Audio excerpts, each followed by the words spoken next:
ലേഖനം 5-ാം അധ്യായം 7-ാമത് വാക്യം. ഉറങ്ങുന്നവർ രാത്രി ഉറങ്ങുന്നു, മദ്യപിക്കുന്നവരോ രാത്രിയിൽ മദ്യപിക്കുന്നു. നാം പകലിലുള്ളവരാകയാൽ വിശ്വാസവും സ്നേഹവും എന്ന കവചവും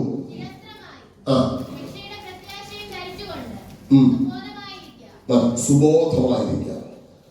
അപ്പം രാത്രികളിൽ ലോകം ചെയ്യുന്നതും നാം ചെയ്യുന്നതും ദൈവം ചെയ്യുന്നതും. വേദപുസ്തകത്തിൽ രാത്രികളിൽ ദൈവം ചെയ്ത അത്ഭുത പ്രവർത്തികൾ നമ്മൾ ചിന്തിച്ചുകൊണ്ടിരിക്കുകയാണ്. ഒന്ന്, ഉൽപ്പത്തി 20:3 അബ്രഹാമിന്റെ ഭാര്യയാകുന്ന സാറ സഹോദരിയാണെന്ന് കള്ളം പറഞ്ഞതും, അബീമേലെക്ക് എന്ന് പറയുന്ന രാജാവ് ആ സ്ത്രീയെ ഉപദ്രവിക്കാൻ നോക്കിയതും, അദ്ദേഹത്തിന്റെ ഭാര്യയാണ്, അബ്രഹാമിന്റെ ഭാര്യയാണ് ഇതെന്ന് ദൈവം സ്വപ്നത്തിൽ പറഞ്ഞതും, അവളോട് മോശമായി പെരുമാറാതിരുന്നതും, ഒരു വിശുദ്ധ ഉടമ്പടിയുടെ രാത്രിയായി മാറിയതും, അങ്ങനെ ദൈവത്തിന് വേണ്ടി വിശുദ്ധിയോടെ ജീവിച്ച അബീമേലെക്ക് എന്ന രാജാവിന്റെ കുടുംബത്തിലെ ഗർഭഫലം ദൈവം തുറന്നതുമായ വസ്തുതകൾ നമ്മൾ പഠിച്ചു. രണ്ടാമത് നമ്മൾ പഠിച്ചത് ചതിയുടെ രാത്രി. ലേയയെ കൊടുത്ത് യാക്കോബിനെ അമ്മാവൻ ചതിയുടെ രാത്രി. 3 നിലവിളിയുടെ രാത്രി. പുറപ്പാട് 12:30. 4 എക്സോഡസിന്റെ പുറപ്പാട് രാത്രി 12:31. ദൈവത്തിന് സ്തോത്രം. 5 ബലിപീഠങ്ങൾ ഇടിച്ച രാത്രി. ന്യായാധിപന്മാർ 6:27. 6 വെളിച്ചപ്പാടത്തെ അന്വേഷിച്ച രാത്രി. നമ്മൾ കഴിഞ്ഞ ആഴ്ച പഠിച്ചു. 22:8. സ്തോത്രം. 7 ദൈവത്തോട് വരം ചോദിച്ച രാത്രി. 1 രാജാക്കന്മാർ 3:5. ശലോമോന്റെ കാര്യം നമ്മൾ പഠിച്ചു. 8 രാജാക്കന്മാർ 6:14. ശത്രുക്കൾ യേശുവിന്റെ കുടുംബത്തെ വളർന്ന രാത്രി. സ്തോത്രം ചെയ്യുന്നു. 9 നമ്മൾ കഴിഞ്ഞ ആഴ്ച പഠിച്ചു. യേശുവിനെ കാണിച്ചു കൊടുത്ത രാത്രി. 9 ചിന്തകൾ പഠിച്ചു. യേശുവിനെ കാണിച്ചു കൊടുത്ത രാത്രി. ഒരുപാട് പേർ കരഞ്ഞ് ദൈവത്തിന്റെ ദൂത് ഏറ്റെടുത്ത് ഈ ആലയം വിട്ട് മടങ്ങിയത് എനിക്ക് മറക്കാൻ കഴിയാത്ത അനുഭവമാണ്. പല ആളുകളും എന്നോട് വന്ന് കഴിഞ്ഞ ആഴ്ച പറഞ്ഞിരുന്നു, മാസ്റ്ററെ പ്രസംഗം തീർക്കണ്ടായിരുന്നു, കുറച്ചുകൂടെ പോകാമായിരുന്നു. സ്വന്തം കുറച്ചെങ്കിലും ആത്മീയത ജീവിതത്തിനകത്തുള്ളവർക്ക് വചന സന്ദേശം കേൾക്കുമ്പോൾ കുറച്ചുകൂടെ ദൈവം സംസാരിച്ചെങ്കിൽ എന്ന് തോന്നുന്നവരുണ്ട്. പക്ഷെ വെപ്രാളപ്പെട്ട് ചാടിപ്പിടിച്ച് പള്ളിയിലോട്ട് വന്ന് ഇന്നെങ്കിലും അങ്ങനെ നേരത്തെ നിർത്തുമോ ദൈവമേ എന്ന് ചിന്തിച്ച് സ്വന്തം ഇരിക്കുമ്പോഴാണ് 10 മിനിറ്റ് കൂടെ താമസിച്ചാൽ മനസ്സിനകത്ത് പ്രാകുന്നവരും ഉണ്ട്. ഭൂരിപക്ഷം പേരും വചനം കേൾക്കാനും കൊതിയോടെ വന്നിരിക്കുന്ന ആളുകളാണെന്ന് എനിക്കറിയാം. അതുകൊണ്ട് ഞാൻ ആത്മനിറവിൽ പറയുന്നു, വചനം നമ്മെ സൗഖ്യമാക്കും, വചനം നമ്മെ ജീവിപ്പിക്കും. വചനം നമ്മുടെ അകത്തെ മനുഷ്യനെ ബലം കൂട്ടും, ആക്കം കൂട്ടും, ശക്തി കൂട്ടും. വചനം അകത്ത് പ്രാപിച്ച ദൈവമക്കളെ ഓർത്ത് ദൈവത്തിന് സ്തോത്രം ചെയ്യുന്നു. Hallelujah, hallelujah, praise the Lord. കേൾക്കുക, സ്തോത്രം. അപ്പോൾ ഇവിടെ യോബിന്റെ പുസ്തകം 35-ാം അധ്യായം 10-ാമത് വാക്യത്തിലേക്ക് വരുമ്പോൾ സ്തോത്ര ഗീതങ്ങളുടെ രാത്രിയെ കാണാം. യോബിന്റെ പുസ്തകം 35-ാം അധ്യായം 10-ാമത് വാക്യം.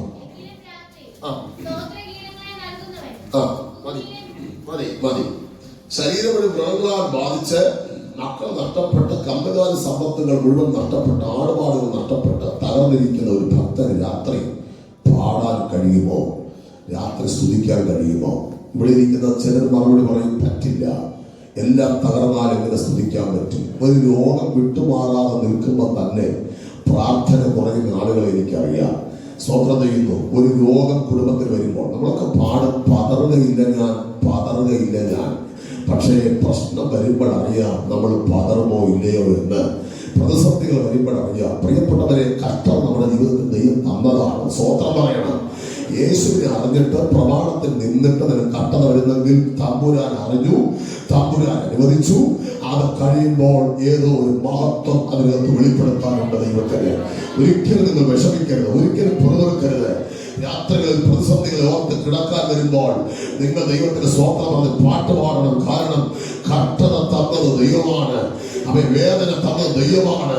ഇതിനപ്പുറം ദൈവത്തിന് എന്തോ എന്നെക്കുറിച്ച് ഉദ്ദേശമുണ്ടെന്ന് ആത്മാവിൽ ദൈവമക്കൾ തിരിച്ചറിഞ്ഞാൽ നിങ്ങളുടെ ജീവിതം അനുഗ്രഹിക്കപ്പെടും എന്നുള്ളതിന് യാതൊരു തർക്കമില്ല. കാരണം സ്തോത്രം പറഞ്ഞാട്ടെ. അപ്പോൾ രാത്രികളിൽ സ്തോത്രഗീതങ്ങൾ നമ്മുടെ ഭവനത്തിൽ നിന്ന് ഉയരണം. അത് ഉയർച്ചയാണെങ്കിലും താഴ്ചയാണെങ്കിലും രാത്രികളിൽ സ്തോത്രഗീതങ്ങൾ ഉയരണം. സ്തോത്രം. ഇനി സങ്കീർത്തനം 17:3 പെട്ടെന്ന് വരണം. എനിക്ക് മറ്റൊരു ഭാഗത്ത് അല്പം വിവരിച്ച് പഠിപ്പിക്കാനുണ്ട്. സങ്കീർത്തനം 17:3. എന്നെ രാത്രിയിൽ ദൈവം ശോധന ചെയ്തു. രാത്രിയിൽ ദൈവത്തിന്റെ സന്ദർശനത്തിന്റെ രാത്രി. എല്ലാ ദിവസവും രാത്രി ലൈറ്റ് ഓഫ് ചെയ്യുന്ന, എല്ലാ ദിവസവും രാത്രി അല്ലെങ്കിൽ ലൈറ്റ് ഇട്ട് നമ്മൾ പഠിക്കാനിരിക്കുന്ന, പ്രാർത്ഥിക്കാനിരിക്കുന്ന, കഴിക്കാനിരിക്കുന്ന, കിടക്കാൻ പോകുന്ന സമയങ്ങൾ, ഇതെല്ലാം സന്ദർശിക്കുന്ന ഒരു ദൈവമുണ്ട്. ആമേൻ പറഞ്ഞാട്ടെ. നിങ്ങൾ ആ ദൈവത്തെ കാണുന്നില്ലെന്നേ ഉള്ളൂ. അവിടെ അരൂപിയും അപ്രമേയനും ഉന്നതനും ഉയർന്നിരിക്കുന്നവനും ശാശ്വതവാസിയും പരിശുദ്ധനും മനുഷ്യന്റെ നഗ്ന നേത്രങ്ങൾ കൊണ്ട് കാണുവാൻ കഴിയാത്ത നിത്യനായ ദൈവമാണ്, ആത്മാവായ ദൈവമാണ്. ആ ദൈവം നിങ്ങളുടെ അടുക്കൽ ഉണ്ട് എന്ന് അറിഞ്ഞു വേണം കിടക്കാൻ. ആ ദൈവം നിങ്ങളുടെ അടുക്കൽ ഉണ്ടെന്ന് അറിഞ്ഞു വേണം നിങ്ങൾ ഭക്ഷിക്കാനിരിക്കാൻ. ആ ദൈവം നിങ്ങളുടെ അടുക്കൽ ഉണ്ടെന്ന് അറിഞ്ഞു വേണം നിങ്ങൾ പ്രാർത്ഥിക്കാനിരിക്കാൻ. അങ്ങനെ നിങ്ങളുടെ ഭവനങ്ങളെ രാത്രികളിൽ വിസിറ്റ് ചെയ്യുന്ന ഒരു നല്ല വിസിറ്റിംഗ് പ്രൊഫസറായി എല്ലാ ദിവസവും ഇറങ്ങി വരുന്ന ഒരു ദൈവമുണ്ടെന്ന് തിരിച്ചറിയുന്ന ദൈവമക്കൾ കർത്താവിന്റെ സ്വോത്രം സ്വോത്രം സ്വോത്രം സ്വോത്രം. അപ്പോൾ ദൈവത്തിന്റെ വിസിറ്റിംഗിന്റെ രാത്രി വായിക്കുക. 2 വാക്യങ്ങളോട് ചേർന്ന് പെട്ടെന്ന് വായിക്കണം. സങ്കീർത്തനം 63:5, ഉത്തമഗീതം 3:1, സദൃശവാക്യം 63:5. യെസ്. എന്റെ കിടക്കയിൽ നിന്നെ ഓർക്കയും ഞാൻ രാത്രിയിൽ അങ്ങേ ധ്യാനോ. ദാവീദ് പറയുന്നു, ഞാൻ കിടക്കയിൽ എന്റെ ദൈവത്തെ ഓർക്കുകയും. കിടക്കയിൽ ദൈവത്തെ ഓർക്കുന്ന എത്ര ദൈവമക്കളുണ്ട്? ആമേൻ പറഞ്ഞാണ്. അയ്യോ സ്വോത്രം. ദൈവത്തെ കിടക്കയിൽ ഓർക്കുന്നവര്, കിടക്കയിൽ തമ്പുരാനെ ഓർക്കുന്നവര്. ആമേൻ ആമേൻ ആമേൻ ആമേൻ. കൂടവന ഹതരാരഹസി. ദൈവത്തെ ഓർത്തോർത്ത് കിടന്നാൽ നല്ല ഉറക്കം കിട്ടും. കടഭാരത്തെ ഓർത്തോർത്ത് കിടന്നാൽ, രോഗത്തെ ഓർത്തോർത്ത് കിടന്നാൽ തലക്കകത്തുള്ള വേദന ട്യൂമറാണെന്ന് തോന്നുന്നു, വയറിനകത്തുള്ള വേദന മുഴയാണെന്ന് തോന്നുന്നു. അത് പ്രൈവറ്റിൽ പോയാൽ 1 ലക്ഷം രൂപയാകും. ഗവൺമെന്റ് അസുഖമൊന്നുമില്ല, എന്നാൽ ഗവൺമെന്റിൽ പോയി ഇത്രയാകും. ചിന്തിച്ച് കിടന്നാൽ ഉറക്കം വരില്ല, സ്വസ്ഥത നഷ്ടപ്പെടും. പക്ഷെ കിടക്കുമ്പോൾ നീ ദൈവത്തെ ഓർത്ത് കിടന്നാൽ ദൈവത്തെക്കാൾ വലുതായ ഒരു രോഗമില്ല, ദൈവത്തെക്കാൾ വലുതായ ഒരു കടഭാരമില്ല. ദൈവത്തെ ഓർത്ത് കിടക്കണം. അടുത്ത രാത്രിയിൽ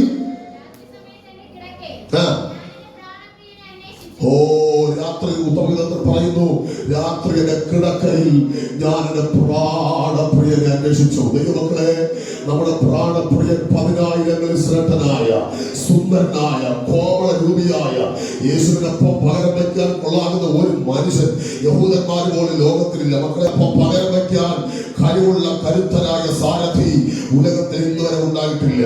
സ്വോത്രം സ്വോത്രം. പവിത്രൻ, നിർദോഷം, നിർമ്മലൻ, പാപികളുടെ ബോധവട്ടവനായ മഹാപുരോഹിതനായ ക്രിസ്തു ഇത്രയും ശ്രേഷ്ഠൻ, ഇത്രയും വിശുദ്ധൻ, ഇത്രയും കോമള രൂപി, 10,000 ശ്രേഷ്ഠൻ, സർവാംഗ സുന്ദരൻ, നീതി സൂര്യൻ, 1000 സൂര്യന്മാർ ഒന്നിച്ചുടിച്ചാലും പകരവയ്ക്കാൻ കഴിയാത്ത ഒരു സൗന്ദര്യപൂർണ്ണനായ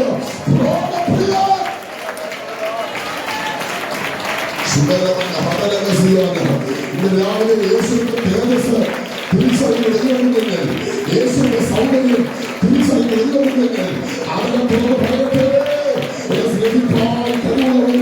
ഈ പകരുടെ വന്നിട്ടുണ്ട്.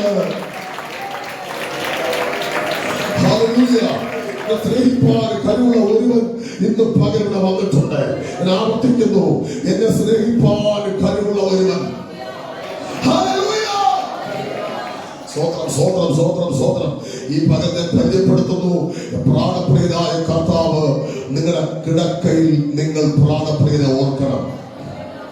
ആമേൻ. അതുകൊണ്ട് പൗലോസ് കൊരിന്ത്യർ സഭയ്ക്ക് 2-ാം ലേഖനം എഴുതുമ്പോൾ 11-ാം അധ്യായം 2-ാമത്തെ വാക്യത്തിൽ നിശ്ചയിപ്പ് വീടുകൾ ഞാൻ വായിക്കുന്ന ഒരു വാക്യമുണ്ട്.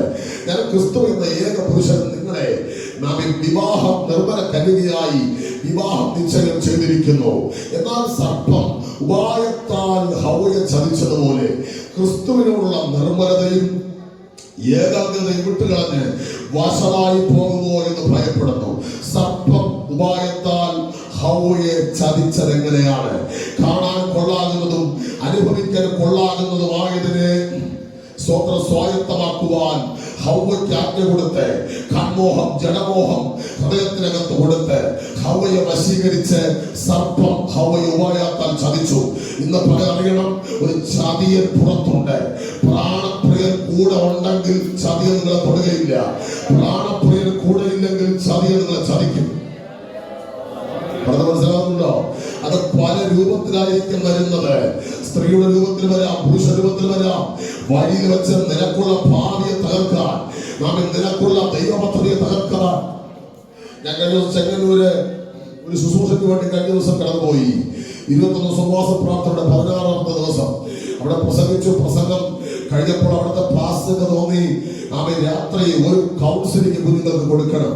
അങ്ങനെ രാത്രി 9 മണിക്ക് ശേഷം ഏകദേശം 9:30 9:15 കഴിഞ്ഞപ്പോ യൗവനക്കാരെ 12 വയസ്സിന് മുകളിൽ പ്രായമുള്ള കുഞ്ഞുങ്ങളെ കൗൺസിലിംഗിന് വേണ്ടി പിടിച്ചിരുത്തി. ഞാൻ അവരെ വളരെ പഠിപ്പിച്ചു. പുൽപ്പിറ്റിൽ ഇങ്ങനെ ഇരുത്തുന്ന ഒരു വലിയ ചർച്ചാണ്. പുൽപ്പിറ്റിലിരുത്തി ഞാൻ ഓപ്പോസിറ്റ് ഇരുന്നവരെ വചനം പഠിപ്പിക്കുകയാണ്. വചനം പഠിപ്പിച്ച് 1 മണിക്കൂർ ക്ലാസ് തീരുമ്പോൾ പൊട്ടിക്കരയാത്ത കുഞ്ഞുങ്ങൾ. അതിലൊരു പെൺകുട്ടിയുടെ അവസ്ഥ കേൾക്കണം. അവൾ അമേരിക്കയിൽ പോകേണ്ടവളായിരുന്നു. സ്വപ്നം കണ്ടിട്ടാണ് അമേരിക്കയിൽ പോകുന്നത്. വരുന്ന പ്രവാചകന്മാരെല്ലാം അവളോട് തലയ്ക്ക് ദൂത് പറയുമായിരുന്നു, ഞാൻ നിന്നെ അമേരിക്കയിൽ അയക്കും. കേട്ടോ മക്കളെല്ലാം, കേട്ടോ കുഞ്ഞുങ്ങൾ കേട്ടോണം. ഞാൻ നിന്നെ സുന്ദരിയായ ഒരു പെൺകുട്ടിയായിരുന്നു. അവളെ സ്വന്തം പാവപ്പെട്ട ഒരു കുടുംബത്തിലെ പെൺകുട്ടിയാണ്. അവൾ അസാധാരണമായി വാവിട്ട് കരയുന്നത് ഞാൻ കണ്ടു. എന്താണ് സംഭവിച്ചത് അറിഞ്ഞില്ല. എല്ലാവരും പോയതിനു ശേഷം അവൾ എന്നെ കാണാൻ അവളെ അമ്മയുമായി അനിയത്തിയുമായിട്ട് വന്നു. ഞാൻ അവളോട് സംസാരിക്കുമ്പോൾ അവൾ വീണ്ടും പൊട്ടിക്കറി. എനിക്കൊന്നും മനസ്സിലായില്ല. ഞാൻ എന്താ മക്കളെ സംഭവിച്ചത്? പാസ്റ്ററെ വചനം പറഞ്ഞപ്പോൾ എനിക്ക് കുറ്റബോധം ഉണ്ടായി. സംഭവിച്ചു കേൾക്കണോ? സ്വന്തം വാട്സപ്പ് ഗ്രൂപ്പിലുള്ള ഇൻസ്റ്റാഗ്രാമോ എന്തോ മണ്ണാകട്ടെയൊക്കെ ഇപ്പോഴത്തെ പിള്ളേർക്കുണ്ട്. നശിക്കാൻ വേണ്ടിയുള്ള സാധനമാണ് ഇൻസ്റ്റാഗ്രാമില്ല. ഒരെണ്ണം ഇതൊന്നും ഉപയോഗിച്ച് നന്നായി ചരിത്ര ലോകത്തിലില്ല. ഒരു ഉപയോഗമില്ലാത്ത സാധനത്തിന് പുറമെ പിള്ളേർ സമയം കളയുകയാണ്. സ്വന്തം ദൈവമക്കൾ കേട്ടോ, എനിക്ക് ഇൻസ്റ്റാഗ്രാമോ ഫേസ്ബുക്ക് ഒരു മണ്ണാങ്കട്ട ഇല്ലാത്ത ഒരാളാണ്. Hallelujah, hallelujah. ദൈവത്തിന്റെ സ്വന്തം കേട്ടോ ദൈവകുഞ്ഞുങ്ങൾ. സ്വന്തം ഇവിടെ വാട്സപ്പ് ഗ്രൂപ്പിൽ ഒരു പ്രയർ ഗ്രൂപ്പിൽ ഉണ്ടായിരുന്നു. പ്രയർ ഗ്രൂപ്പിനകത്ത് ഇവൾ കയറി സ്വന്തം വിദേശത്തുള്ള ഒരു പയ്യനുമായി പരിചയപ്പെട്ടു. ഇവൾ സ്നേഹം പൂത്തു. 7 മാസം ഫോൺ സംഭാഷണം ഉണ്ടായിരുന്നു. നേരത്തെ കണ്ടിട്ടില്ല. 7 മാസം സ്നേഹം പൂത്തപ്പോ ഒരു ദിവസം പെന്തക്കോസുകാരനാണ് അവൻ. വെള്ളമടിക്കുന്നതിന് ചിത്രം അവൾ കഴിച്ചു കൊടുത്തു. വീട് വലിച്ചിങ്ങനെ വിടുന്നതിന്റെ ഫോട്ടോ അവൻ അടിച്ചു കൊടുത്തു ബോധമില്ലാതെ. അന്ന് മുതൽ ഇവൾക്ക് മാനസികമായിട്ട് തകർച്ച ഉണ്ടായി. ഇവൾ കരയാൻ തുടങ്ങി. ഫോൺ എടുക്കാതെ വന്നപ്പോൾ അവൻ അവിടെ കയറി തൂങ്ങി മരിച്ചതും ഇവൾക്ക് പ്രശ്നമായി. 18 ദിവസം കഴിഞ്ഞാണ് എന്റെ ബോഡി നാട്ടിൽ വന്നത്. അവളിങ്ങനെ കരയാൻ തുടങ്ങി. പാസ്റ്ററെ ഞാൻ മുഖത്തിന് ഇങ്ങനെ സംഭവിച്ചല്ലോ. ഞാൻ പറഞ്ഞു, നിന്നെ കുഴിക്കകത്താക്കാൻ സാത്താൻ ഇരിക്കുക വഴിയായിരുന്നു. പക്ഷെ നീ നിമിത്തം സംഭവിച്ചത്, നീ അകപ്പെട്ടു പോയതാണ്. പക്ഷെ അവന് യേശുവിനെ വേണ്ട. അവൻ പാപം ചെയ്തുകൊണ്ട് ദൈവം അവനെ തള്ളിക്കളയണമെന്ന് പറഞ്ഞു. അത് മനസ്സിലാക്കുന്നുണ്ടോ? വിളിക്കുന്ന മക്കളോടൊക്കെ ഞാൻ പറയാം, ആമേ സ്വന്തം ചെയ്യുന്നു. നിങ്ങളെ മോട്ടിവേഷൻ ക്ലാസ്സിൽ സാറിന് വിഷയം പഠിപ്പിക്കും. നിങ്ങൾക്ക് ദൈവം ഒരുക്കിയിരിക്കുന്ന വലിയ ഭാവിയെ ഇവിടെ വെച്ച് നശിപ്പിക്കാൻ സാത്താൻ ഇവിടെ ഇരിക്കുന്ന കുഴികളുണ്ട്, വഴികളുണ്ട്. വീട് പോയാൽ ഇവിടെ കിടന്ന് കറങ്ങാം. മര്യാദയ്ക്ക് ജീവിച്ചാൽ രാജ്യങ്ങളുടെ സമ്പത്ത് ജീവിതത്തിൽ അനുഭവിക്കാം. ആമേ ദൈവത്തിന് സ്വന്തം സുവിശേഷത്തെ ക്രിസ്തുവിനെ യാത്രകളിൽ മുറുകെ പിടിക്കണം. അർദ്ധരാത്രകളിൽ ക്രിസ്തുവിനെ ഓർക്കണം. യേശുവാണ് സ്നേഹിക്കാൻ കൊള്ളാകുന്ന ഏറ്റവും നല്ല ലവർ എന്ന് പറയുന്നത്. ഹല്ലേലൂയ, ദൈവത്തിന്റെ സ്വന്തം. ഇനി അവൻ 11ാമത്തെ ചിന്ത അപ്പോസ്തലപ്രവൃത്തി 23-ാം അധ്യായം 11ാമത് വാക്യം. അപ്പോസ്തലപ്രവൃത്തി 23:11. പെട്ടെന്ന് എടുക്കണം. ബൈബിളിലുള്ള എല്ലാവരും ബൈബിൾ തുറത്താണ്. എടുത്താണ്.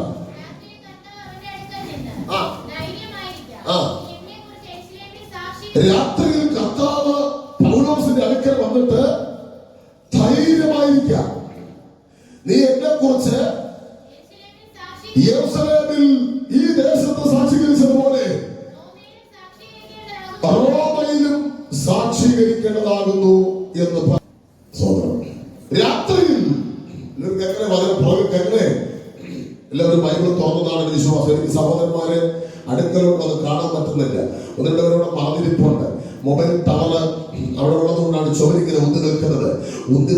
എനിക്കൊരു അനുഗ്രഹമാണെന്ന് പറഞ്ഞ് മറന്നിരിക്കുന്നത്. ഇങ്ങോട്ട് നീങ്ങിയിരിക്കുക. ദൈവത്തിന്റെ സ്വന്തം വളരെ ശ്രദ്ധിക്കുക.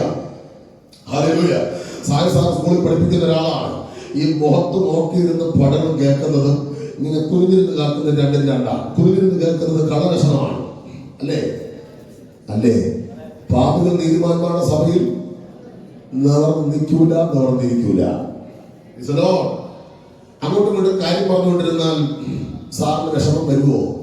അത് സ്കൂളിൽ അതിനേക്കാളും വിഷമം വരും. കാരണം സ്കൂളിൽ പഠിക്കുന്നത് സെക്യുലർ എഡ്യൂക്കേഷൻ, ഇത് ക്രിസ്ത്യൻ എഡ്യൂക്കേഷൻ, ഇത് ദൈവത്തിന്റെ വചന പഠനമാണ്.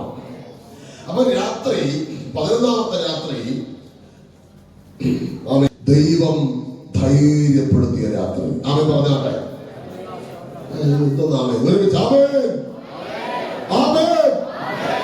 ദൈവം ധൈര്യപ്പെടുത്തിയ രാത്രി. എന്താണ് ധൈര്യപ്പെടുത്തിയത്? പൗലോസേ, നീ പേടിക്കരുത്. നിനക്ക് ഭീഷണി ഉണ്ടാകും, നിനക്കതിന് അപവാദങ്ങൾ ഉണ്ടാകും. ഞാൻ വാക്കുകൾ തെളിയിക്കാം. ദൈവത്തിന് സ്വതന്ത്രം. പക്ഷേ നീ ജെറുസലേമിൽ പ്രസംഗിച്ചതുപോലെ റോമിൽ പ്രസംഗിക്കാൻ ഞാൻ നിന്നെ ഒരുക്കും. പൗലോസിനുണ്ടായ തിക്താനുഭവങ്ങൾ അപ്പോസ്തലപ്രവൃത്തി 23:14. പെട്ടെന്ന് വായിക്കുമായി.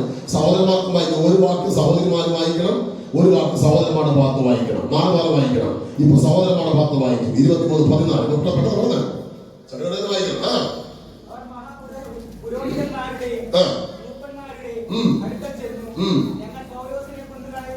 ഞങ്ങൾ പൗലോസിനെ കൊന്നു കളയുവോളം ഒന്നും ആസ്വദിക്കില്ല. വെള്ളമോ ജ്യൂസോ ഇറച്ചിയോ പായസമോ ഒന്നും ഞങ്ങൾ ആസ്വദിക്കില്ല. ഇനി 23-ന്റെ 21.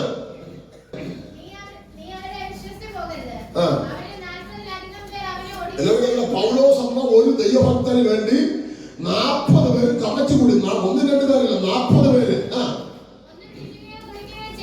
പൗലോസിനെ കൊന്നല്ലാതെ തിന്നുകയോ കുടിക്കുകയോ ചെയ്യുന്നെന്ന് മതി ശപഥം ചെയ്തു. ശപഥം എന്ന് പറഞ്ഞാൽ ഒരു ഉപവാസം പ്രസിദ്ധപ്പെടുത്തി. എന്താണ് ഉപവാസം? സ്വതന്ത്രമാണ്. എല്ലാവരും സ്വതന്ത്രമായിരിക്കണം. ദൈവാത്മാവ് ചില വ്യക്തികളെ തോടുമെന്ന് പകരും, ഇവിടെ ബന്ധനം കഴിയുമെന്ന് പകരും. ചില ആളുകൾ 40 പേർ ഞങ്ങൾ കമച്ചുകൂടി. എന്താണ് തീരുമാനം? ഇന്ന് വൈകുന്നേരം അയൽക്കൂട്ടത്തിൽ വെച്ച് നമുക്ക് ഈ കമ്പനി മുക്കിലെ അല്ലെങ്കിൽ അല്ലെങ്കിൽ വെള്ളനാണ് വേണ്ട, നെടുമങ്ങാടാക്കാം. അപ്പൊ പരാതിയില്ല. നമുക്ക് വൈകുന്നേരം ഒരു ചർച്ച ഉണ്ടായിരിക്കും. അപ്പൊ അതിന്റെ അതുപോലെ വരാത്തവരെല്ലാവരും കൂടി സ്പെഷ്യൽ ചർച്ച ആയതുകൊണ്ട് കൂടിയപ്പോ പറഞ്ഞു, പിന്നെ ഈ സുവിശേഷം എന്നൊക്കെ പറഞ്ഞ് നടക്കുന്ന പൗലോസ് എന്ന് പറഞ്ഞ ഒരുത്തനുണ്ട്. അപകടമാണ്. അവനെങ്കിലും വിട്ടാൽ പറ്റില്ല. ആളുകളൊക്കെ അവന്റെ പുറകെ കൂടുകയാണ്. അപ്പൊ നമുക്കൊരു തീരുമാനമെടുക്കാം. ഇവനെ കൊന്നിട്ടല്ലാതെ നമുക്ക് എന്ത് ചെയ്യരുത്? ഭക്ഷണം പോലും കഴിക്കരുത്. അപ്പൊ ഉപവാസം പ്രഖ്യാപിക്കുക, ശപഥമെടുക്കുക.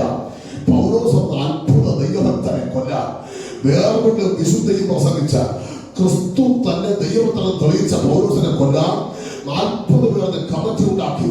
സ്വതന്ത്രം ചെയ്യുന്നു. പൗലോസിനോട് കർത്താവ് ദൂത് പറഞ്ഞതിന് ശേഷമാണ് സംഭവിക്കുന്നത്. പൗലോസെ, നീ റോമിൽ പ്രസംഗിക്കണം. ജെറുസലേമിൽ നിന്ന് റോമിൽ പോവാൻ ദിവസങ്ങളോളം ഏകദേശം 14 ദിവസത്തെ കപ്പൽ യാത്രയുണ്ട്. 14 ദിവസത്തെ കപ്പൽ യാത്ര ചെയ്തെങ്കിലേ ജെറുസലേമിൽ നിന്ന് റോമിലെത്തൂ. പക്ഷെ അതിനിടയിലാണ് ഈ സംഭവം ഉണ്ടാകുന്നത്. ദൂത് കേട്ടതൊന്ന്, സംഭവിച്ചത് മറ്റൊന്ന്. ഇത് പൗലോസ് അറിഞ്ഞു. എന്തൊക്കെയാണ് സംഭവിച്ചത്? അപ്പൊ അതിന് 30ാമത്തെ വാക്യം വായിച്ച് 23-30. 23-30 ഞാൻ എഴുതി തെറ്റിപ്പോയി. അനന്തരം ഈ പുരുഷന്റെ നേരെ അവർ ഒന്ന് കൊല്ലുമെന്ന് ശപഥം ചെയ്തു, 2 കൂട്ടുകെട്ടുണ്ടാക്കി. പൗലോസ് കേട്ട ദൂത് നിറവേറാതിരിക്കാൻ, ഈ പൗലോസിനെ പറയുമ്പോൾ നിങ്ങളിലേക്ക് ആ ദൂത് വരണം. ഇവിടെ ഇരിക്കുന്ന നിങ്ങളാണ് പൗലോസുമാരെ, അതാണ് വചനം. അവൻ 1 കൊല്ലാൻ വേണ്ടി പദ്ധതിയിട്ടു, 2 കൂട്ടുകെട്ടുണ്ടാക്കി. 3 മൂന്നാമത്തെ പോയിന്റ് 14:35 ഉണ്ടോ? സോറി.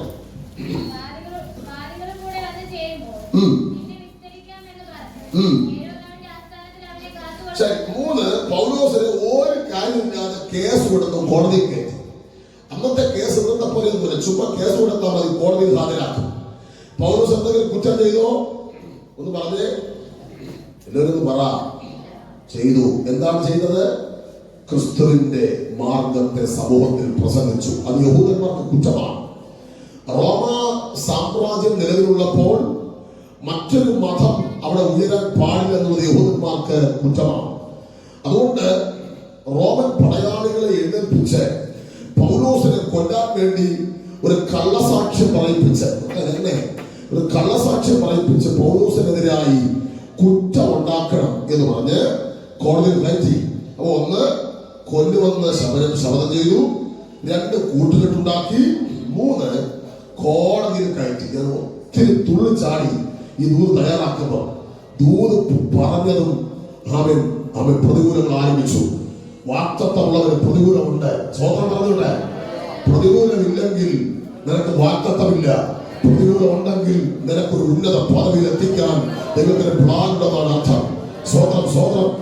ശ്രദ്ധിക്കുക, അടുത്ത വാക്യം വായിക്കുന്നത് ഇവിടെയാണ്. സ്വതന്ത്രം 24-ാം അധ്യായം 5-ാമത്തെ വാക്യം. 24:5.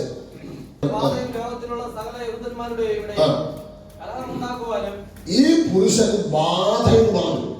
പൗലോസിന് എന്തെന്ന് പറഞ്ഞു? ബാധ. ഇനി അടുത്ത ആദ്യം വായിക്കണം. അടുത്ത വാക്യം പറഞ്ഞുതരാം. അപ്പൊ ഒന്നാമത് കൊല്ലുമെന്ന് ശപഥം ചെയ്തു. 2, കൂട്ടുകെട്ടുണ്ടാക്കി. 3, കാരണം കൂടാതെ കേസ് കൊടുത്ത് കോടതി കയറ്റി. 4, പൗലോസിന് ഇപ്പൊ ദുരാത്മാവാണ്, പൗലോസിന് ബാധയാണെന്ന് പറഞ്ഞു. പൗലോസിന്റെ അത്ഭുതങ്ങൾ പൗലോസിലൂടെ നടന്ന. അപ്പൊ ഇവർ ബാധ എന്ന് പറഞ്ഞുണ്ടാക്കി. റോമിൽ പൗലോസ് എത്താതിരിക്കാൻ സാത്താൻ ഒരുക്കുന്ന പദ്ധതികളാണ്. സ്വതന്ത്രം ചെയ്യുന്നു. 5-ാമത്തെ ചിന്ത. സ്വതന്ത്രം അപ്പോസ്തലപ്രവൃത്തി 24:9. ഈ ഭാഗത്തൂടെ വായിച്ചോ. ബാധ എന്ന് പറഞ്ഞതല്ലേ കറക്റ്റ്. കൂട്ടുപിടിക്കാൻ പറയണ്ട. അത് അങ്ങനെ തന്നെ കേട്ടാ. ഞാനും ഇന്നാളെ പറയാതിരിക്കുകയായിരുന്നു. ഈ കൂട്ടുപിടിക്കുന്നവരെ അറിയണം, ഇളക്കി വിടാൻ എല്ലാവരും കാണും, അനുഭവിക്കാൻ നമ്മൾ മാത്രമേ കാണൂ. സ്വതന്ത്രം പറ. ഈ സ്ക്രൂ കയറ്റാൻ എല്ലാവരും കാണും. സ്ക്രൂ കയറ്റിയവരൊക്കെ മാറിപ്പോകും. ഇളക്കി വിടാൻ എല്ലാവരും കാണും, അനുഭവിക്കാൻ നമ്മൾ മാത്രമേ കാണൂ. ഇളക്കി വിട്ടിട്ട് അനുഭവിക്കുന്നവർ ഇന്ന് രാത്രി പകലുള്ള ഇരിപ്പുണ്ട്. ഒരിക്കലും ഇളകി പോകരുത്. ഞാനും അങ്ങനെ ഇപ്പൊ കേട്ടതേ ഉള്ളൂ. സത്യം അറിഞ്ഞിട്ട് വേണം ഒരു കാര്യം പറഞ്ഞു വരത്താൻ. ഇല്ലെങ്കിൽ നാളെ തലകുനിക്കേണ്ടി വരും. ഒരു കാര്യം റിയലായിട്ട് സത്യമാണോ എന്ന് അറിഞ്ഞിട്ട് വേണം പറയാൻ. ആരുടെ കാര്യമാണെങ്കിലും കൂടെ ആരാധിക്കുന്ന കൂട്ടുവിശ്വാസിക്ക് നേരെ ഒരു അപവാദം പറയരുത്. പറഞ്ഞാൽ മലമത് കിടന്ന് തുപ്പൽ നിന്റെ മണ്ടയ്ക്ക് വീഴുകയുള്ളൂ. നമ്മുടെ ദൈവസഭയിലെ കൂട്ടുവിശ്വാസിക്ക് വേദന വന്നാൽ അത് എന്റെ വേദന എന്ന് പറഞ്ഞ് ഏറ്റെടുത്ത ദൈവമക്കൾ പ്രാർത്ഥിക്കണം. അല്ലാതെ അവരെ മുറിവേൽപ്പിക്കരുത്.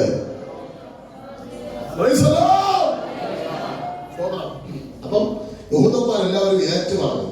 അപ്പൊ 4-5 കാര്യങ്ങൾ. 6-ാമത്തെ കാര്യം, പൗലോസിന്റെ ഒരു ക്വാളിറ്റി. അപ്പോസ്തലപ്രവൃത്തി 24:16. പൗലോസിന്റെ ഒരു ക്വാളിറ്റി വായിച്ചേ.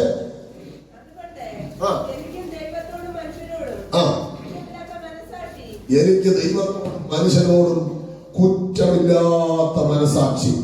കുറ്റമറ്റ മനസാക്ഷി എന്ന് കർത്തൃദേശയിൽ സാക്ഷ്യം വരുന്നത് ഈ വാക്യത്തെ ആസ്പദീകരിച്ചുകൊണ്ടാണ്.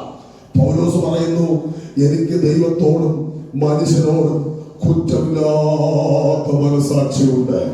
ഇന്ന് പരമാവധനം കേൾക്കുമ്പോൾ ഞാൻ കുറ്റമില്ലാത്തവനാണ്, കുറ്റമില്ലാത്തവളാണ് എന്ന് ബോധ്യമുള്ള എത്ര ദൈവങ്ങളുണ്ട്. ആമേൻ. പൗലോസ് പറയുന്നു, ഹൃദയം നമ്മെ കുറ്റം വിധിക്കുന്നില്ലെങ്കിൽ നമുക്ക് ദൈവത്തോട് പ്രാഗൽഭ്യമുണ്ട്. ഹൃദയം കുറ്റം വിധിക്കണമെങ്കിൽ മുട്ടുമടക്കണം, കരയണപ്പാ. മക്കളെല്ലാവരും കേൾക്കണേ. ഹൃദയത്തിനകത്ത് കുറ്റബോധം വരുന്നെങ്കിൽ അപ്പോഴാണ് വചനം കേൾക്കുമ്പോൾ നമ്മൾ വല്ലാതെ ബുദ്ധിമുട്ടുള്ളവരെ മാറുന്നത്. ഹൃദയം നമ്മെ കുറ്റം വിധിക്കുമ്പോൾ മുഴകാൽ മടക്കി കരയുവാൻ തയ്യാറാകണം. ഇല്ലെങ്കിൽ നാളെ നമ്മൾ എന്തിനെ കുറ്റം വിധിച്ചോ, എന്ത് നമ്മെ കുറ്റം വിധിച്ചോ ആ വിഷയത്തിൽ നമ്മൾ തകർന്നു പോകും. അത് വരാതിരിപ്പാൻ ഇന്ന് പകലിൽ വചനത്തിന്റെ ആഴങ്ങൾ ദൈവാത്മാവിന്റെ രാവിലെ സഭയ്ക്ക് കൈമാറുകയാണ്. പൗലോസ് പറയുന്നു, ഇതൊക്കെ ചെയ്താലും ശരി അവൻ ഞാൻ കുറ്റമറ്റ മനസാക്ഷിയുള്ളവനാണ്. ഇനി 7-ാമത്തെ പോയിന്റ് 25:3. 7-ാമത്തെ പോയിന്റ്, പൗലോസിനെ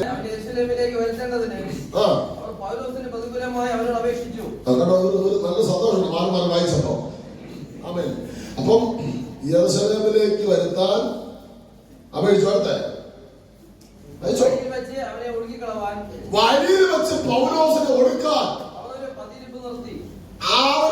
പതിയിരിപ്പ് നിർത്തി. കണ്ടോ? അപ്പം ഏഴാമത്തെ ചിന്ത, വഴിയിൽ വെച്ച് പൗലോസിനെ കൊല്ലാൻ പതിയിരിപ്പൊരുക്കി. അതിന് വാഹന അപകടമാകാം ഇന്നാണെങ്കിൽ, അല്ലെങ്കിൽ മറ്റൊരു കൊലപാതകമാകാം, എന്തുമായിക്കൊള്ളട്ടെ. വഴിയിൽ പതിയിരിപ്പുകൾ വാക്തത്വമുള്ളവർക്കുണ്ട്. വഴിയിൽ പതിയിരിപ്പുകൾ ദൈവ പദ്ധതിക്കകത്തുള്ളവർക്കുണ്ട്. പക്ഷെ ഒരു കാര്യം, റോമിലെത്തും പറഞ്ഞ് റോമിലെത്തും. ഞാനത് പറഞ്ഞിട്ട് എതിർത്തുള്ള ഈ ഭാഗം റോമിലെത്തി നമുക്ക് നോക്കണം. അവസാനം സ്വതന്ത്രം. അടുത്ത അതിന് 5-ാമത്തെ വാക്യം വായിച്ചാണ്.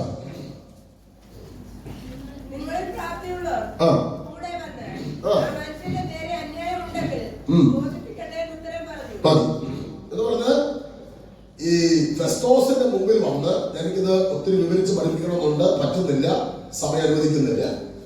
ഫെസ്തോസിന്റെ മുമ്പിൽ വന്ന് പൗലോസ് നിൽക്കുമ്പോ പൗലോസിന് നേരെ ആളുകൾ ഇവര് ബാധകമാണെന്നൊക്കെ പറഞ്ഞിളക്കി വിട്ടു. യഹൂദന്മാരുടെ ഇടയിൽ തന്നെ പൗലോസിനെ ബഹുമാനിക്കുന്ന കുറെ ആളുകളുണ്ടായിരുന്നു. അവരെ യഹൂദന്മാർ ഇളക്കി വിടുകയാണ്. നിങ്ങളുടെ ഇടയിലും പൗലോസിനെ കുറിച്ച് മറ്റോ അറിയാമെന്ന് ചെന്ന് പറയണേ, ചുമ്മാ ഒരുമായി നോയിക്കൊണ്ട് നിൽക്കുന്നു, ചെന്ന് പറയാൻ പൗലോസിന്റെ നേരെ. അപ്പം 8-ാമത്തെ പോയിന്റ്, ആളുകളെ ഇളക്കി വിടുന്നു. സ്വതന്ത്രം. എന്റെ പൊന്ന ദൈവമക്കളെ, നിങ്ങൾ എന്തൊരു ടെൻഷൻ അടിക്കുന്നു. ചിലർക്ക് എന്നെ വിളിച്ച് പറയുന്നത് കൊണ്ടാണ് ഈ ദൂത് ഞാനൊക്കെ നിങ്ങളെയാണ് പാസ്റ്ററെ, കാരണം കൂടാതെ എന്നെ വല്ലാതെ ദേശത്ത് വ്യാപരിപ്പിക്കുന്നു. എന്തിന് ഭയപ്പെടുന്നേ? നമ്മളെ വിളിച്ച ദൈവം ഈ പുസ്തകം നേരെ എടുത്തവനൊന്നും തല വിളിപ്പിച്ചിട്ടില്ല. എന്തിനാ പേടിക്കുന്നത്?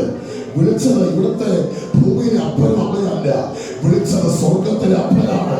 നിനക്ക് സ്വർഗത്തിന്റെ അപ്പനുമാണ്. ധൈര്യമായിട്ടിരിക്കെ. നീ എന്തിന് ഭയപ്പെടുന്നു?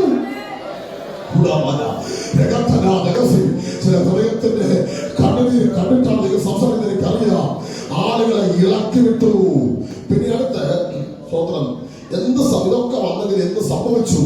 സ്വതന്ത്രം ചെയ്യുന്നു. അതിന്റെ എനിക്ക് തോന്നുന്നു 9-ാമത്തെ പോയിന്റ് അല്ലേ, 10. ഞാൻ ഇംഗ്ലീഷിലല്ല എഴുതിയത്, ജി ആണ് എഴുതിയത്. ABCDEFG 25-ാം വാക്യം എന്ത് തെളിഞ്ഞു? 25-25.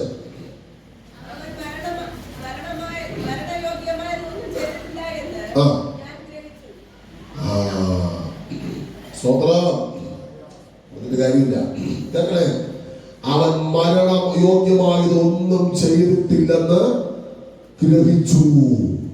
മരണയോഗ്യമായതൊന്നും ചെയ്തില്ലെന്ന് അവസാനം തെളിഞ്ഞു. എല്ലാവരും കേൾക്കണേ. കോടതിയിൽ കൊണ്ടുവന്നു, ആളുകളെ ഇളക്കി വിട്ടു, ബാധ എന്ന് പറഞ്ഞു, പതിയിരിപ്പ് വരുത്തി, മടി വെച്ച് കൊല്ലാൻ നോക്കി, ആളുകളെ ഇളക്കി വിട്ടു. പക്ഷെ അവസാനം കോടതി പറഞ്ഞു അവൻ മരണയോഗ്യമായ ഒരു തെറ്റ് ചെയ്തല്ലേ കാൽവരിയിൽ കണ്ടത്. സ്വതന്ത്രം. പീലാത്തോസ് അവസാനം വിളിച്ചു പറഞ്ഞു അവനിൽ കുറ്റമൊന്നും കാണുന്നില്ല. ഹെരോദാ വിളിച്ചു പറഞ്ഞു കുറ്റമൊന്നും കാണുന്നില്ല. ഹന്നഫാസ് വിളിച്ചു പറഞ്ഞു അവൻ നിരപരാധിയാണ്. ഇതല്ലേ പൗലോസിൽ കണ്ടത്? പൗലോസ് നിരപരാധിയായിരുന്നു. ഹല്ലേലൂയ. ഇനി വീണ്ടും പ്രശ്നം തുടങ്ങി. കോടതി പറഞ്ഞു കുഴപ്പമൊന്നുമില്ല. പക്ഷെ വീണ്ടും അടുത്ത പ്രശ്നം 26-24.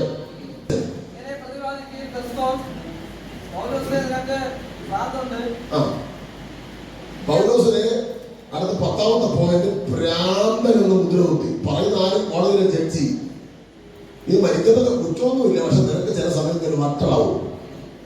സ്വതന്ത്രം പറഞ്ഞാട്ടെ. ബൈബിളിനകത്തൊരു വാക്കാണ്, ആത്മപൂർണ്ണൻ ഭ്രാന്തനാണ്. സ്വതന്ത്രം. ശരിക്കും അഭിഷേകം കൊണ്ട് കയറി ആരാധിക്കുന്ന കാരണം വട്ടെന്ന് തോന്നും, പക്ഷെ ഇതൊരു ആത്മീയ വട്ട് തന്നെയാണ്. അകത്ത് അഭിഷേകം ശരിക്കും കയറിയാൽ അകത്തൊരു ദൈവകർമ്മ കയറി നമ്മൾ ആത്മാവിൽ തുള്ളിച്ചാണ്. നമുക്ക് സ്വതന്ത്രം പറയാതിരിക്കാൻ പറ്റില്ല. കാണുന്നവർക്ക് വട്ടെന്ന് തോന്നും, പക്ഷെ ഇത് വട്ടമല്ല. ഇത് അകത്ത് അഭിഷേകത്തിന്റെ പൊട്ടിമുളച്ച ദൈവമക്കളുടെ അത് സ്വതന്ത്രത്തിന്റെ ശബ്ദമാണ്. അത് തിരിച്ചറിയുന്ന ദൈവത്തിന് അനുഭവത്തിൽ ദൈവത്തിന് അടങ്ങിയിരിക്കാതെ 2 കൈയും ചേർത്തടിച്ച് ശബ്ദത്തിൽ ആത്മാവ് പരിഹരിക്കട്ടെ. എന്റെ അകത്തൊരു ജീവനുള്ള ദൈവമുണ്ട്. ഇത്രയും പ്രശ്നങ്ങളുണ്ടായ സമയത്ത് ഇതിലൊന്നിനും പൗലോസ് പരാജയപ്പെട്ടില്ല. ഇതിലൊന്നിനും പൗലോസ് തകർന്നില്ല. അതുകൊണ്ട് എന്ത് സംഭവിച്ചു? ഈ മനുഷ്യരെ കൊണ്ട് ഇതൊക്കെ പറയിപ്പിച്ച് ജയിപ്പിച്ചിട്ട് പൗലോസിന് ഒരു ചുക്ക് സംഭവിച്ചില്ല. അതുകൊണ്ട് എന്ത് ചെയ്തു? 27-ാം അധ്യായം 20-ാമത് വാക്യം.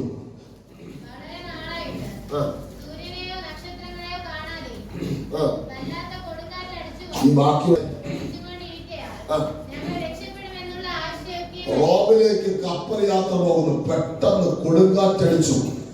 രക്ഷപ്പെടും എന്നുള്ള ആശ ഒക്കെയും അറ്റുപോയി. പെട്ടെന്ന് സാത്താൻ ഇവർ മന്ത്രവാദികളെ കൊണ്ട് ഇളക്കി വിട്ടു. പ്രകൃതിയിൽ പിശാചിന് പ്രവർത്തിക്കാൻ പറ്റുമോ എന്ന് പറഞ്ഞാട്ടെ?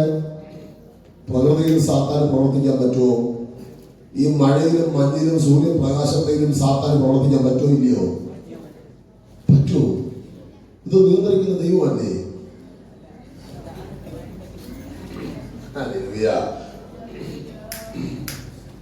ഈ ലൂസിഫർ സംഭവം വസിക്കുന്നത് 1-ാം സ്വർഗം എന്നറിയപ്പെടുന്ന ആകാശമണ്ഡലത്തിലാണ്.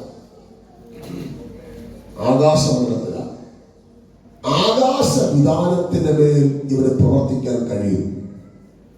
അതാണ് അന്ന് ബാലിന്റെ ശക്തികൾ മഞ്ഞ് പെയ്യിപ്പിച്ചതും മഴ പെയ്യിപ്പിച്ചതും. യഹോവയുടെ അഭിഷക്തൻ പ്രവാചകൻ പറഞ്ഞു, ഇനി ഞാൻ പറഞ്ഞിട്ട് മഞ്ഞും മഴയും പെയ്യും. നിന്റെ ദൈവം തെളിയിച്ചത്. പ്രാർത്ഥിച്ച് ഏരിയാവിന് ദൈവം വിളിക്കുമ്പം കാറ്റടിച്ചതൊക്കെ മാറിപ്പോവുകയാണ്. കണ്ടിട്ടില്ലേ അത്ഭുതങ്ങൾ? എത്രയോ അത്ഭുതങ്ങൾ കണ്ടിട്ടുണ്ട്. ശ്രദ്ധിച്ച് കേൾക്കണം ഈ കുഞ്ഞുങ്ങൾ.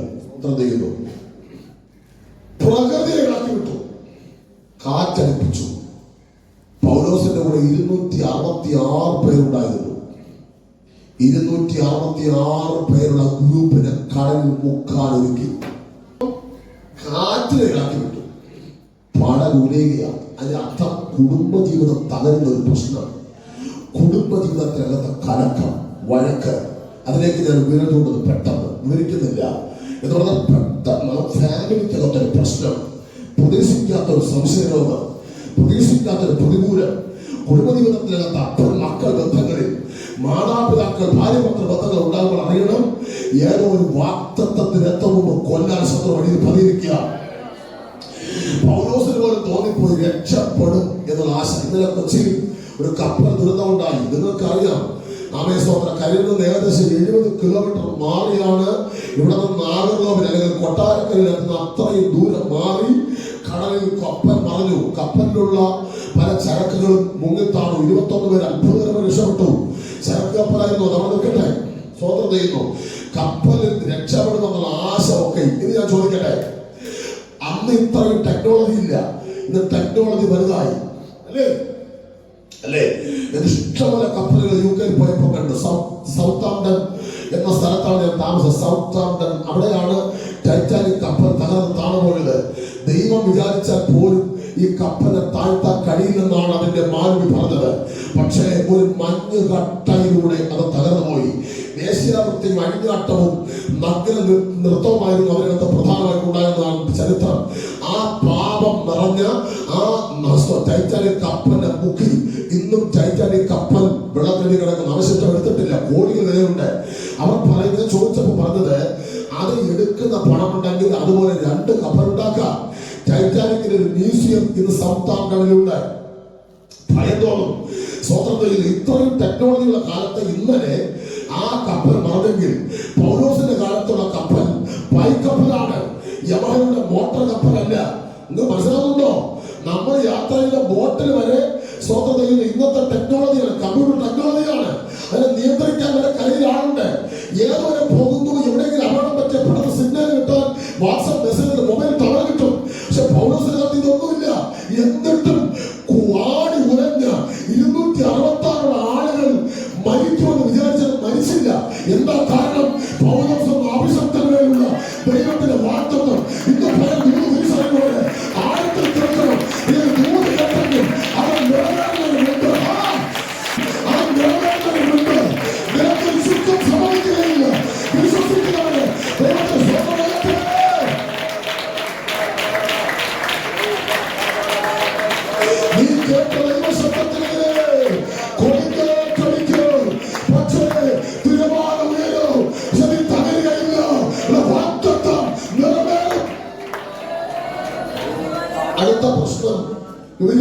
വായിച്ച് 3 വാക്യങ്ങളോട് പറഞ്ഞു വിടുന്നു. 28-ാം അധ്യായം 3-ാമത്തെ വാക്യം, 28-ാം അധ്യായം 3-ാമത്തെ വാക്യം.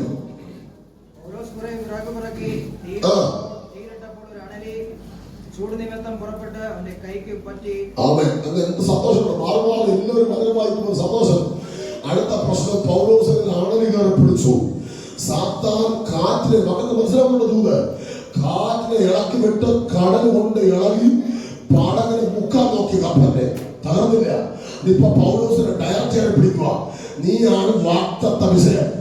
നീ ഉള്ളത് കൊണ്ടല്ലേ ഇത്രയും ആളുകളെ കൊല്ലാൻ പറ്റുന്നത്. മനസ്സിലാവുന്നുണ്ടോ? എന്ന് പറഞ്ഞാൽ ഒരു വീടിനകത്ത് അധികം പ്രാർത്ഥിക്കുന്നവർക്ക് അധികം പോരാട്ടം ഉണ്ടാവും. മക്കളെ അമ്മയ്ക്ക് ഇത്രയും എന്നും അസുഖം. കാരണം അധികം ആൾ പ്രാർത്ഥിക്കും. മറ്റുള്ളവർ പുറകിലാണെങ്കിൽ അധികം പ്രാർത്ഥിക്കുന്നവർ ഫൈറ്റിംഗ് ഉണ്ടാകും. നേരെ നിന്ന വിശുദ്ധനായ പൗലോസിന്റെ കയ്യിൽ കയറി അളവ് പിടിച്ചു. ഇനി നീ പ്രസംഗത കാണണം, ഇനി നീ റോമിൽ പോകുന്ന കാണണം. റോമിൽ ഏകദേശം എത്തി. മെരുത്ത റോമിലാണ്. സ്വതന്ത്രം സ്വതന്ത്രം സ്വതന്ത്രം. ഇനി നീ ഇവിടെ വന്നല്ലേ, വഴി വെച്ച് എന്തെല്ലാം അപവാദങ്ങൾ, എന്തെല്ലാം കേസുകൾ, എന്തെല്ലാം കൂട്ടുകെട്ടുകൾ, എന്തെല്ലാം മരണ പ്രശ്നങ്ങൾ, കോടതി കേസുകളൊക്കെ വന്നു. പക്ഷെ നീ ചത്തില്ല. നീ ഇവിടെ വന്നല്ലേ, ശുശ്രൂഷ അവസാനിപ്പിച്ചില്ല. എനിക്ക് വലിയ കർത്താവേ, പണ്ട് ഒരുത്തൻ ഏലിയോ നിലവിളിച്ചു മതിയെന്ന് പറഞ്ഞ് അവരെ എടുക്കാൻ കഴിയുകയും അതുകൊണ്ട് നീ വിളിച്ചില്ല. നിനക്കറിയാമായിരുന്നു വാർത്ത നിറവേറുന്നല്ലേ. അതുകൊണ്ട് നീ ഇവിടെ വന്നല്ലേ, നീ ഇവിടെ പ്രസംഗത്തിനെ കാണണമെന്ന് പറഞ്ഞ് അണലി കയറി കൈ ചുറ്റി. ഈ ഭാഗം ചിന്തിച്ചപ്പോൾ എനിക്ക് തലവെരുക്കുന്ന തരത്തിൽ എനിക്ക് മനസ്സിലാക്കാതായി പോയി. ഒരു അഭിഷക്തന് വേണ്ടിയുള്ള ദൈവത്തിന്റെ കരുതലിന് എതിരായി ശത്രു ഒരുക്കുന്ന ഡയറക്ഷൻ, സാത്താൻ ഡയറക്റ്റ് പിടിക്കാൻ കഴിയും. അർത്ഥരാധക വൈഡമാനുക വിറ്റമാനൊക്കെ 100 മനസ്സിലാക്കിക്കോണം. ഇത് പകല് സ്വതന്ത്രം സ്വതന്ത്രം സ്വതന്ത്രം സ്വതന്ത്രം. ചില ആളുകളെങ്കിലും ഒക്കെ പറയും അവൻ എല്ലാ പ്രാർത്ഥനയ്ക്കും ഓടി ഓടി വരുന്നത് കൊണ്ടാണ് രോഗം വന്നത്. അതെ, അധികം അധ്വാനിക്കുന്നവർക്ക് പ്രശ്നം ഉണ്ടാവും. വൈദ്യപാസോടെ നിൽക്കണമെന്നുള്ള പരിശോധിച്ച മോർച്ചറിക്കാൾ രോഗമുണ്ട് ശരീരത്തിൽ. ഇത് ഞങ്ങൾ ആരോട് പറയും? ആളുകൾ നോക്കുമ്പോൾ ശരീരത്തിന് അടിച്ചു പൊളി നടക്കുകയാണ്. എന്തെല്ലാം ഉറക്കെളുപ്പം അറിയാമോ? എത്ര ദിവസം അറിയാമോ? ഒരാഴ്ച ഉറങ്ങാതെ കിടക്കുന്നത്. അവൻ അർദ്ധരാത്രി വന്ന് കിടക്കാമെന്ന് വിചാരിക്കും അടുത്ത ഗോള്. ദൈവ കൃപയാൽ നിർത്തിയിരിക്കുക. ചുമ്മാതൊന്നും ഒരു കൂട്ടം നയിക്കാൻ പറ്റില്ലെന്ന് വില കൊടുത്താലേ പറ്റുകയുള്ളൂ. അധികം പ്രാർത്ഥിക്കുന്നവരെ വിശ്വാസം ചീറിയെടുക്കും. റോമിലെത്തും. അടുത്ത 28-4 വീണ്ടും ഒരു പ്രശ്നം. വീണ്ടും ഒരു പ്രശ്നം.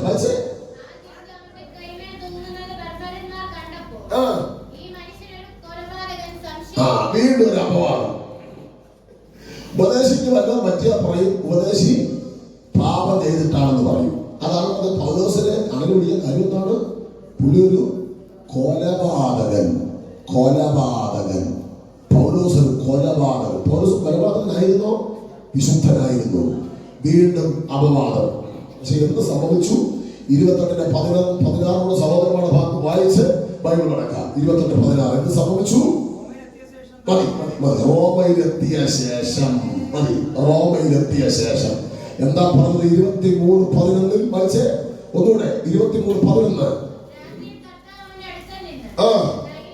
ധൈര്യമായിരിക്കെ, നീ എന്നെ കുറിച്ച് യെരൂശലേമിൽ സാക്ഷീകരിച്ചതുപോലെ റോമയിൽ സാക്ഷീകരിക്കേണ്ടതാകുന്നു. പക്ഷെ ഇവിടെ 28:16 എന്ത് സംഭവിച്ചു? റോമയിൽ എത്തിയ ശേഷം. ശേഷം നമുക്കിപ്പം വേണ്ട. റോമയിലെത്തി. എത്തുമെന്ന് പറഞ്ഞത് ദിവസങ്ങൾക്ക് മുൻപാണ്. എത്തുമെന്ന് പറഞ്ഞത് ആഴ്ചകൾക്ക് മുൻപാണ്. പക്ഷെ ഇതിനിടയിൽ അനുഭവിച്ച പ്രതികൂലങ്ങളാണ് ഞാൻ പഠിപ്പിച്ചത്. എന്റെ പൊന്നു ദൈവമക്കളെ, ദൂത് കേട്ടവൻ, വാഗ്ദത്തമുള്ളവൻ പ്രതികൂലത്തോടെ പോകും. നിനക്ക് വാഗ്ദത്തമുണ്ടോ? ഈ പ്രശ്നങ്ങളിൽ പോകേണ്ടി വരും. പക്ഷെ ആ പ്രശ്നം നിന്നെ ഒരിക്കലും കൊണ്ടുവരില്ല. നീ കുടിക്കകത്ത് അവസാനിക്കില്ല. കാലാകാലത്തിൽ അവസാനിക്കില്ല. നിന്റെ വാഗ്ദത്തത്തിൽ നിറവേറ്റും. അതേപോലെ ഘടകരഹസ്യ നമ്മുടെ പ്രധാന വാഗ്ദത്തം നിത്യതയാണ്. യേശു വരാനായി ഇന്ന് പകൽ തിരിച്ചറിയപ്പെട്ട എന്റെ ദൂത് എന്നോടൊക്കെ ദൈവത്തോട് കേട്ട ദൂത് നിറവേറുന്നുണ്ട്. നാളെ നടന്ന് പ്രശ്നം വന്നാലും ഞാൻ തകരുകയില്ല. വളരെ വിശ്വസിക്കുന്നവരെ പല സമയം നിലവിലുണ്ട്. നീ എത്തേണ്ട സ്ഥലത്ത് എത്താതിരിക്കുക. നീ കേരള കയറാതിരിക്കുക.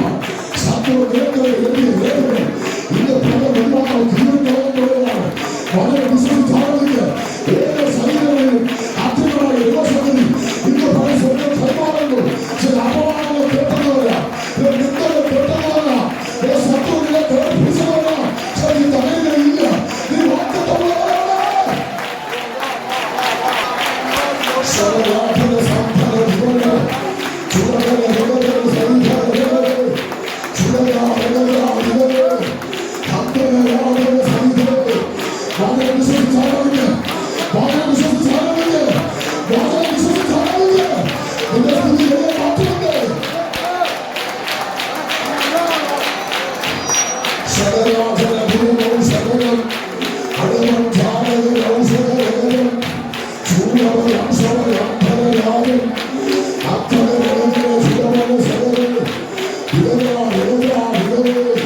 ചോദിച്ചൊരു ചോദ്യമായിരുന്നു. എന്റെ വൈഫ് ക്യാൻസർ നിങ്ങൾക്കറിയാം. മുൻപിൽ വെച്ച് ഞാൻ പറഞ്ഞു, ദൈവമേ, സഭയുടെ പ്രശ്നങ്ങൾ കേസുകൾ കഴിഞ്ഞതേ ഉള്ളൂ, എന്തിനകത്ത് ഇത്രയും വേദന. വെള്ളനാട് പല സഭകളുണ്ട്, അവിടുത്തെ ഉപദേശമാർക്ക് ഇത്രയും കട്ടതയില്ലല്ലോ. അന്ന് ദൈവം മിണ്ടിയില്ല. ഇന്നെനിക്ക് മനസ്സിലായി, ആധിക വാഗ്ദത്തമുള്ളവൻ ആധിക കടലിലൂടെ പോകേണ്ടി വരും. ആധിക വാഗ്ദത്തമുള്ളവൻ ആധിക പ്രതികൂലം വഹിക്കേണ്ടി വരും. നീ കേട്ട ദൂതൻ, നീ കേട്ട ദിവസം നിങ്ങളെ നോക്കിയിരിക്കുക, നിങ്ങൾ എത്തിക്കാൻ എത്തിക്കുക. ദൈവത്തിന്റെ വേലയ്ക്ക് വേണ്ടി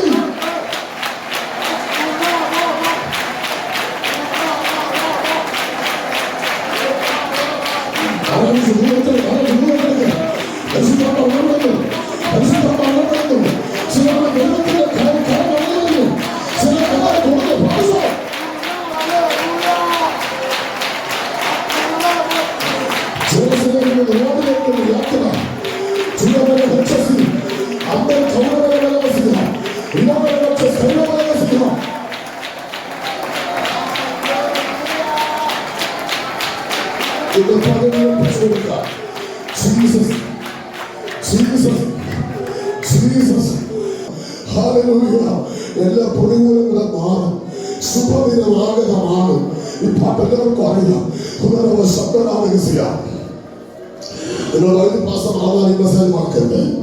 ജെറുസലേമിൽ നിന്ന് റോമിലേക്ക് ഒരു യാത്ര. എന്റെ കണ്ണു നാളുകൾ പറയുന്നത്, ജെറുസലേമിൽ നിന്ന് റോമിലേക്ക് ഒരു യാത്ര. പൗലോസേ, നീ യെരൂശലേമിൽ എന്നെ സാക്ഷി വെച്ചതുപോലെ റോമിൽ നീ എന്നെ പ്രസംഗിക്കും. റോമിൽ എത്തും മുമ്പ് ഒരുപാട് വേദന സഹിക്കേണ്ടി വരും. പക്ഷെ യാത്രയിലാണ് സംസാരിക്കുന്നത്, യാത്രയിൽ ഇടപെടുന്നത്. പക്ഷെ ആ പ്രതികൂലത്തിന് തളർത്തുകയില്ല. കാറ്റടിക്കും, കോളവും പടയം മറിമാറാവും. ചിലപ്പോൾ പാമ്പ് കയ്യിൽ പിടിക്കും, ചിലപ്പോൾ അപമാനം വരും, പോലീസ് കേസ് വരും. ഭയപ്പെടരുത്, ധൈര്യമായിരിക്കണം, ധൈര്യമായിരിക്കണം. ഒന്ന് ചെയ്യണം, പ്ലീസ് ഒന്നിച്ച് കടന്നു മാറെടുക്കാൻ പോവുകയാണ്. തളരാതെ നിന്നാൽ, പതരാതെ നിന്നാൽ ലജ്ജിച്ചു പോകയില്ല, നാം ലജ്ജിച്ചു പോകയില്ല. ചില കരത്തിൽ ശക്തിയോടെ